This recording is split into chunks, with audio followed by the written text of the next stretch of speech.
Hey everyone, welcome to 7 Ways to Survive the Holidays. I'm here with Pastor Ed. Yes. Man, you already know, he is our small groups pastor, our online campus pastor, a great guy.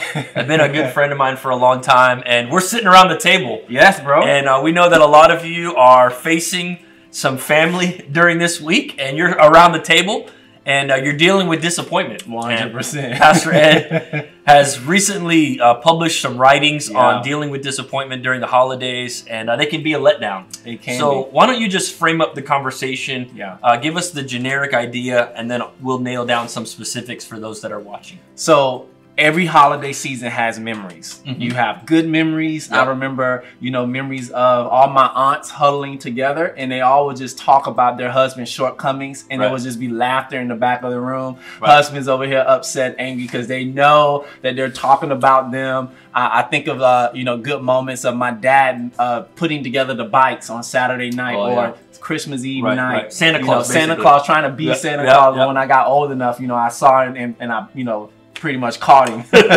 putting the bikes together. But you got all these good memories, and it's easy to remember, right? Right. Easy to remember good memories, but it's also easy to remember disappointing ones. Wow. And I think the reason why it's easy to remember disappointing memories is because they damage you more. Wow. Good memories, you get together with family, you laugh, you eat, you have a great time. It can actually bring healing to your family. Right. But when you're disappointed by someone acting out at the dinner table, or your uncle shows up and he offends everybody, or your dad isn't trying his best to make peace with your mom, and it's like you got all of this, and people have in their mind these expectations of what they want the holiday season to be like. And people blow those expectations all the time. So someone watching this right now, they know that it's coming, right? They know that it is easy to forget the good memories. 100%. And easy to stick to the bad ones, right? Easy for those bad ones to recall in their mind. What are some of the ways that someone could survive the holidays that's dealing with disappointment?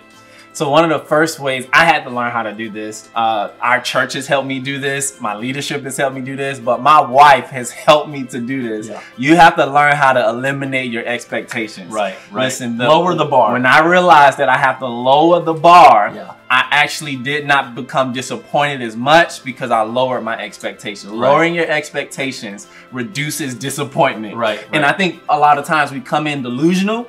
We come in with this idea that things are going to be perfect. They're going to, our sister who stresses us out year after year, she's finally going to apologize. She's finally going to get her stuff together. This is going to be the year. This is going to be the year. Mom's going to, she's going to do everything right this year. My gathering is going to go great. My table placing, everything's going to be perfect. So won't be late this year. Man, you're going to like this Disney moment, but we don't live in Disney lives. Like we live in real life. And so you got to lower those expectations. That's really good. And then you got to begin to say, what is it that I can control? Because I'm going to stick to what I can control, and I'm going to let Jesus deal with the rest. Yeah, managing those expectations can be so hard 100%. Because we want the picture perfect holiday. We want the Hallmark movie.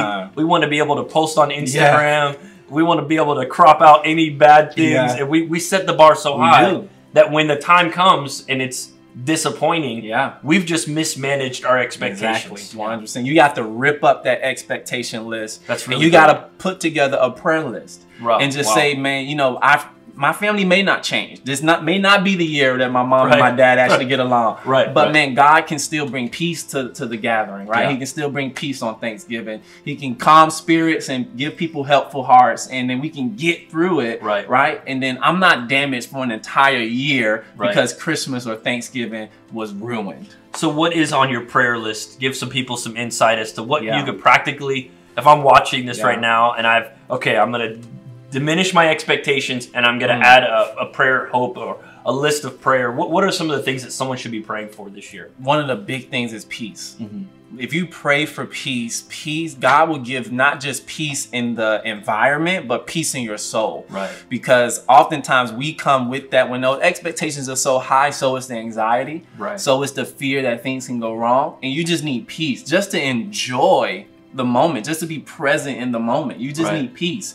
And so I'm always praying for peace, that God will give peace to my family, peace to my wife, my brothers, my sisters. Just let us all have peace, and that we can have a good time. That's great. Another thing on my prayer list is that that our family will actually remember the good times and forget the bad times. Like, wouldn't that be amazing if we can just forget how my aunt offended me last year, like those things happen. They're in the past. If you could go the whole Thanksgiving without a trigger moment, from the past, like that would be so great. So your prayer is, Lord, diminish my expectations, 100%. Increase the peace, and diminish the trigger moments that might come from remembering the past or being reminded of the past. Close my uncle's mouth, close my dad's mouth, because you know they're gonna shut say him something. out like you shut Daniel in the lion's den.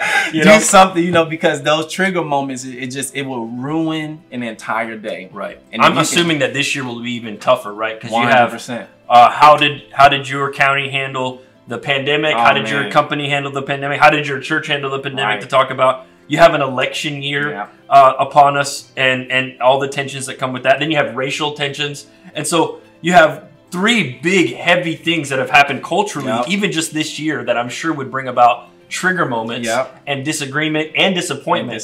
But if you lower your expectations and you increase your prayer and you increase peace, then I bet you God can do what only He can do. Amazing work. An amazing work. What else should someone be reminded of? Is there anything else that comes to your mind when it comes to dealing with disappointment? This is one of my favorites. Be present in the moment, not in the preparations. Wow. And here's what I mean by that. Every holiday season, there's cars speeding, there's packed malls, there's Amazon boxes everywhere. You bring out the fine china, you do all the things. Or if you're showing up to someone's house, you went and got all the gifts. Like, you're doing all your best in the preparations, right? And what happens is oftentimes we're disappointed because things didn't show up how we prepared for it. You have to learn that before you step into the house, before someone rings the doorbell, step out of the preparation season. It's over. You did your best. You can't do anything else. You can't do anything else. You did your best. Be present in the moment, because people will remember your presence, not your preparations. Wow. They will always remember your presence, not your preparations. So be present. Be present. And not just in the preparations. And not just in the preparations. Hoping that things go well and how you plan it out. Just step out of that season. If you're about to get out the car and go into the house, take a moment. Pause. A deep breath, We did the best we can do. Let's go in and let's be present. Even though this gift is in a trash bag, even and if not it's in a wrapping paper. Even if it's in the trash bag, we did the best we can do.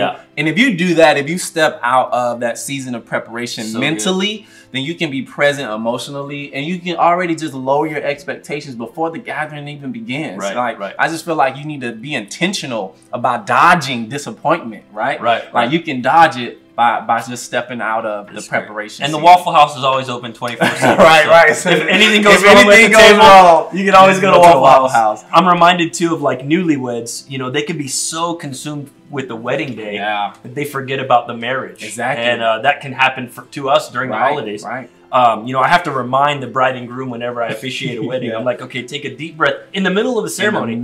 I'll tell you, hey, look out! Look at all these people that are here, that are here to support you, to love you, and to keep you accountable and to strengthen you. Take a moment. Don't worry about whether the hair is right, or whether his tie is straight, or whether the flower girl came down the aisle at the right moment. You've done all that you can do. You've done all you can do, and it's time to step into that. I mean, there's biblical precedents for this. Mary and Martha, which would be easy to preach right now. And we would know that now is the time to spend some time at the feet of Jesus. Jesus tells her, "You've done the one thing that can't be taken away from you."